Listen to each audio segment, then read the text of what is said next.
Well, no knock at the door today. I gotta be honest, I wasn't really expecting a knock at the door today. If you remember, none of us liked this picture, last week's picture. It was horrible. Um, but well, we had a go, didn't we? We've got to have a go every week. Keep up that positive spirit. So zone three for me. I gotta be honest, for where it is, and I have to say I've looked at the judging. Oh dear me, I don't know if you've seen it yet. It's crazy. But I wouldn't have put it that far to the right. I know a lot of you thought he was that far to the right. When I look at this guy here, I think it's okay for the guy here in the blue and white, looking up there, so long as sort of eye line, and he's a fair way away from it. So, there's going to be a bit of a wider spread. Um, but I thought there would be more going to the left, and some did, but they took them out. Um, so I went further to the left to be on the safe side. So that threw me out a bit. Yeah, I'm not convinced it should be that far to the right. But there we are. Can't be helped. Let's have a look at the what the judges did then here. Well, here we are. Look at this. Crazy this week. Um, I've never seen such a wide spread from the judges. I think it was Andrew said in a week after I'd put my coordinate in, and he put his coordinate in, and he said, "Is that the biggest gap between coordinates?" And I said, "It probably is so far, but wait until we see the judging." And it's enormous. There's thousands of pixels between these judges. So we got one down here on the right. There's one thousands of pixels away, all the way up here.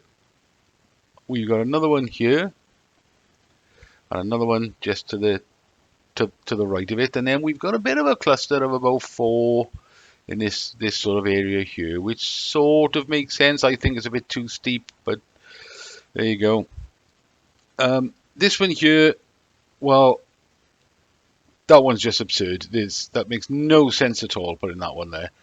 I mean, I guess it's in his eye line and it would match up with these two players, but to do that, you've got to ignore this fella altogether. And this fella here at the front, he's clearly looking at the ball. He's not just looking into space. He's eyeing up the ball. So to cut him out and just put a cross there makes no sense whatsoever there. So clearly that one's got to go. I'm surprised these three of them went as steep as they did, because when you look closely at his eyes, he's not looking that steep. And then we've got these two over here. I don't think that's feasible. I think those two over here were too low for this guy, because he's clearly looking higher than that. Not only that, it's too far left for this fella. So those two crosses there don't fit in with any of the players. So I found those two a bit bizarre. So those two and that one have clearly got to go. They don't usually take 3 away, mind. For me, I would have to say this one as well would take. Considering we've got a cluster of 4, I would have said we've got to take that one away. But let's skip them to the end and see what they did. So here we are. They took away this ridiculous one down here. That's absolutely nonsensical, that one. Then they took away the other 2 that were over here. What I'm surprised at is that they left that one in there. I mean, I suppose they probably thought that it was on the edge of both their fields of view. So it was in line with this player here in the blue and white. It was along his line of sight, and possibly not far out from this fella's line of sight as well. So I'm guessing I don't usually listen to the commentary from the judges, because a lot of it it's just nonsense. So I just skim to the end and see what they've done. But I mean, we've got this cluster of 4 here, and had they left these other 2 in, it would have pulled it over near to mine, but still nowhere near enough for me to have been a winner. So that's sort of irrelevant. I probably wouldn't have even made it into zone 2, although I might have, but only just. But yeah, I'm surprised they didn't take this top one out here and just left this cluster of 4. But there we are. Maybe I'll have a look later and see why they did it. Right, let's have a look at this week's picture then. I did have a look earlier on. Now, the first thing I noticed here was they've got the 2 players down the bottom of the picture, and there's enormous space right up the top of the picture. So I thought, well, it's probably high then. So I've gone there. There's my first cross of the week. That wasn't initially my first cross. I was probably much further over where the magnifying glass is now. I think I was probably that far over, and then I looked at it again and I thought, "No, let's go over to the right a bit more." And then I looked at it again and went over to the right a bit more until I ended up where I have there as my first cross of the week. Just let me remind you, before you say it's terrible, um, because this guy on the right here, he looks as though he's looking quite steep when you just look at his head, but then when you look at his eyeball, he's not looking as steep as you think. I mean, if you look at it like that without the magnifying glass, it looks as though he's trying to look up through his eyelid. When you put the magnifying glass over his eye, he's not. He's looking further forward. But of course, that all depends. Will the judges look at it that way, or will they just, we know that some of them, not all of them, but some of them are not very thorough. Like as if it's the last 5 minutes and it's, oh, I gotta get my cross in there quick. So yeah, so I've got him. I've got this guy looking further forward, not through his eyelids. And then this other fella, I had him going much further, sort of over here. But then, let me draw a line through mine so we can see what we're doing here. Yeah, I've gone up in that area now, and it sort of matches with how it's coming out of his eye. So I'm quite happy where that is at the moment. So what do I think the judges will do? Well, like I said, I think some of them are going to look at this fella and they're not going to do the magnifying glass over his eye, and they're going to think, oh yeah, he's looking steep, he's looking above his eyelid, so he's going to be up in this direction somewhere.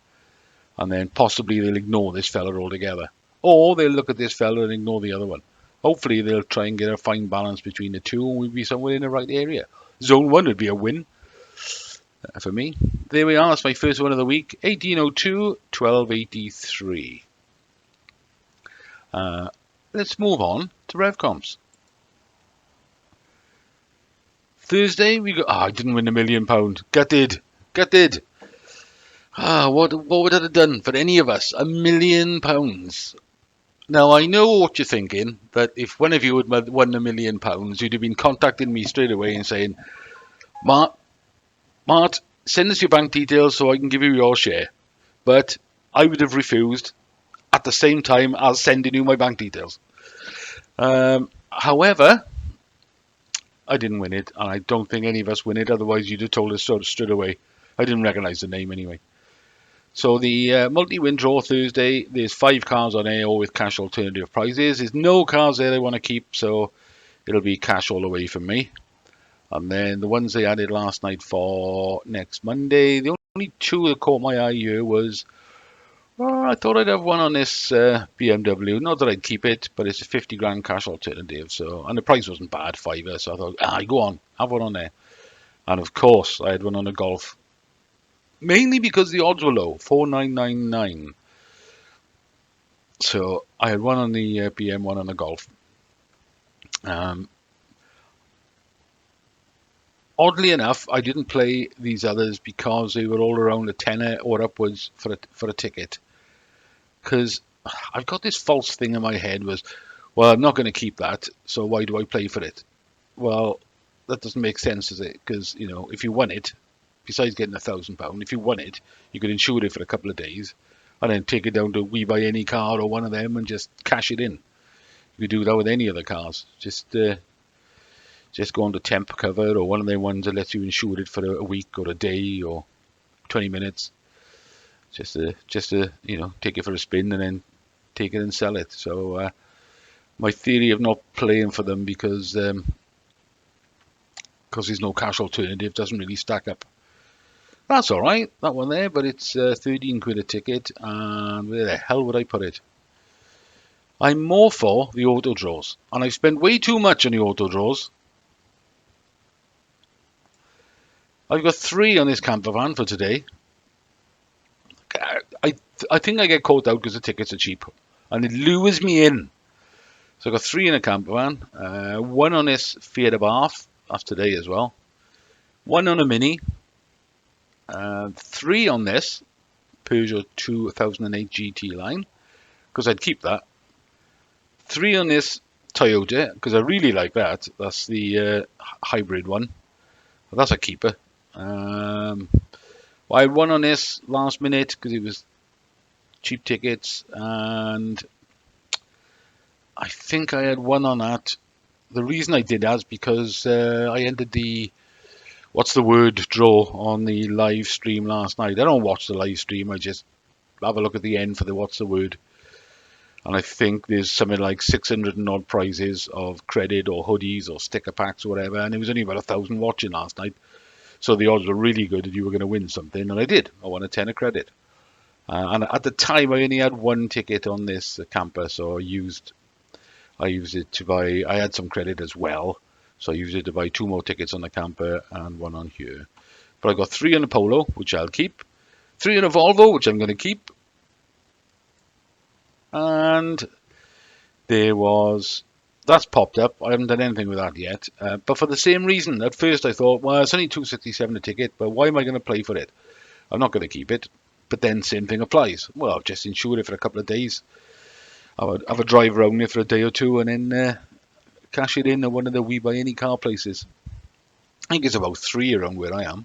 Different brands, different companies. I'm also on a couple of others that haven't made it yet into this section. They're on the checkout page where you can add them before you pay. There's a Polo GTI on there, which I got tickets on, and I'm not sure if there's something else on there.